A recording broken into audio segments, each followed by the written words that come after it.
Yo, what is up YouTube, man? Today I'm going to be showing you guys how to make the best glitched 7-foot build in NBA 2K22 Next Gen. Real quick, if you guys are new, if you want to drop me a like and subscribe, of course, I would appreciate it a ton. I appreciate you guys a ton. Let's get right into this video. So a 7-foot center, max wingspan, minimum weight. We're checking out the stats right now. You see you only get a 79 driving dunk. The steal is a 70. The perimeter defense is a 66. The main point of doing this glitch is to get this build's driving dunk to an 83. Now, I do wish it was possible to get it to an 84 for the pro contact dunks. That would actually be pretty overpowered on a 7-foot power forward, but it's just not possible, unfortunately. So checking this out, this is the glitched version right here. You can get sharpshooting takeover on it. We see the 83 driving dunk. We actually have a higher steal and perimeter defense, and surprisingly, the speed and acceleration are both one higher too. Nothing too crazy, but if you're gonna make a 7-foot build, why not make the version that can get the better stats? So I'm gonna show you guys how to do this really quick. It's not too complicated, honestly. It's one of the easier glitched builds in the game. So the first thing we're gonna do is go into the settings. We're gonna change it from Imperial to Metric, as we do with most of these glitched builds. Go to My Career.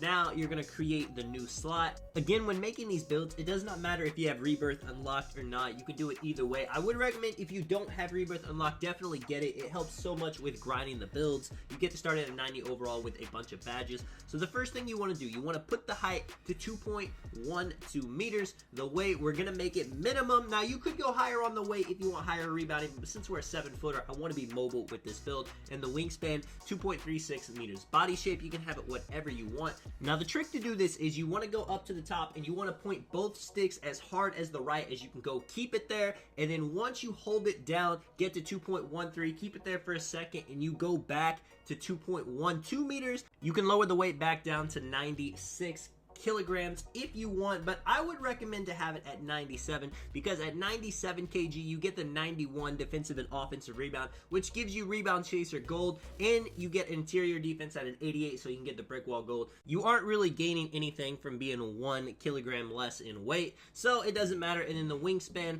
you know, I always would recommend to have a long wingspan if you're making a big. Now, if you're making this build to be a shooter, you could lower it, but you can get sharpshooting takeover with the 74 three-pointer, 80 mid-range. So the longer the wingspan, in my opinion, the better. A lot of people, when it comes to 7-footers, they make them at center.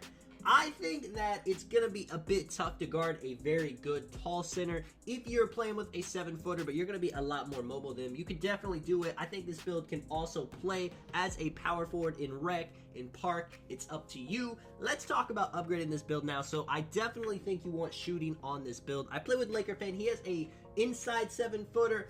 But, you know, it's not the most ideal thing. We make it work because I have a 7'3" center that can shoot.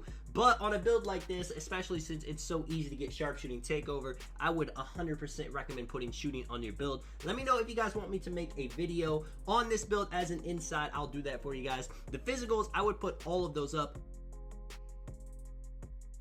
Now, if you wanted to save some attribute points on something like acceleration, you could definitely do that, but I don't think it really saves you that much that you should be messing with it. With the finishing, I want to be dominant with everything, so 90 standing dunk with the 85 vertical gives us the elite big man contact dunks, 85 post control, the driving layup, driving dunk both maxed out, and the close shot at a 90 gives you the ability to mash in the paint, to shoot post hooks if you want. With the defense, max out the defensive rebound. With the block, at least have it at a 98 or a 99. You see, you get an extra badge at 99. At 98, you actually save some badge points by it costing less to put the badge on Hall of Fame. With the steal and perimeter defense, I would max both of them out. Steal is a little bit less important, and perimeter defense might not be the biggest thing in the world if you're guarding a lot of centers, but having them both up is going to benefit you if you are a switchy player, if you like to play lanes. With the pass accuracy, you have two options. You could go 85 like I like to do on a lot of builds, but if you think you're going to be playing as a power forward more, you may not need it actually at 85, because you're going to have a center with break starter Hall of Fame on your team most likely. So you could put it down to 71. That still gives you silver bullet passer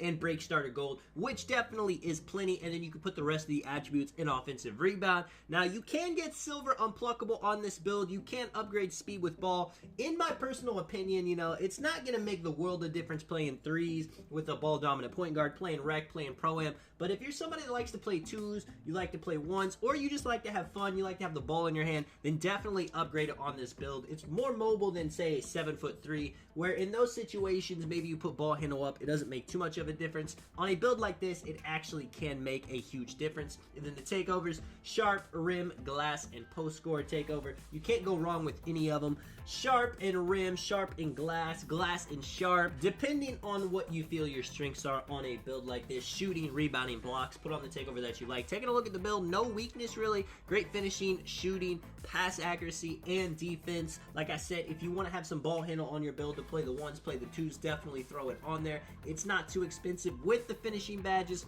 So badges like fast twitch, grace under pressure, posterizer, rise up, all important badges. You can actually get limitless takeoff on gold on this build, so you are a threat to drive. You could throw on fearless finisher to enhance your driving even more. I would definitely recommend having putback boss on. Once you get a rebound, if you got the elite contact dunks on this build, which of course you're going to, why would you not equip them? You can actually get some crazy putback dunks over defenders. If you're playing twos, ones, you have all the options of things like back down punisher, post spin technician, drop stepper. Honestly, they're all very overpowered moves without having any badges on. So if you want to throw something like drop stepper on Hall of Fame, nobody's going to be able to stop your drop step. Even the 7'3s, they're going to have to rely on pogo stick. They're going to have a hard time defending you. With the shooting badges, you're spotting up, so corner specialist, catch and shoot, Hall of Fame sniper. You got badges like volume shooter, blinders, Deadeye, Green Machine, Lucky 7. They're all going to enhance your abilities to shoot. You can throw on Clutch Shooter for those situations where you want to hit the last shot of the game. And it does give a pretty significant boost, even having it on bronze. And if you want to shoot a lot of post fades, Fade Ace Hall of Fame works beautifully. With the playmaking badges, it's going to be pretty simple. You only get 8, so Break Starter and Bullet Passer take up all that. So whenever you get the rebound, you could chuck it to your teammates. With the defensive badges, it's really going to depend if you're playing as a center or if you're the power forward on your team. If you're playing as the power forward, maybe you don't need box, worm at the highest level. You're playing the ones, maybe you want pogo stick on Hall of Fame. Having badges like Intimidator, Rim Protector, Chase Down Artist, Interceptor, all those badges are going to come into play no matter what mode you're playing. You can throw on post move lockdown, again, if you think you're going up against a 7'3" post scorer to help in the post, but that's a very rare thing. Brick wall on gold is going to be plenty. You're going to get very big bodies. Even though you're only a 7-footer, the gold brick wall would make you feel like you're 7'10". And then you got badges that you could throw on like pickpocket, ball stripper, if you want to go for plucks on point guards driving on you.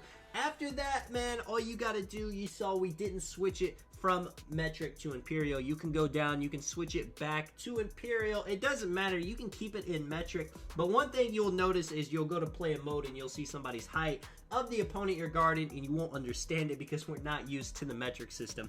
So I always try to remember to change it back. And just taking a look at it, man, you see 7 foot, 7'10" wingspan, 215. I like going built for my centers. Let me know what you guys think of the build. If you have this build, if you guys have any suggestions. This is Tonic, man. I will catch you guys in the next one. I'm out.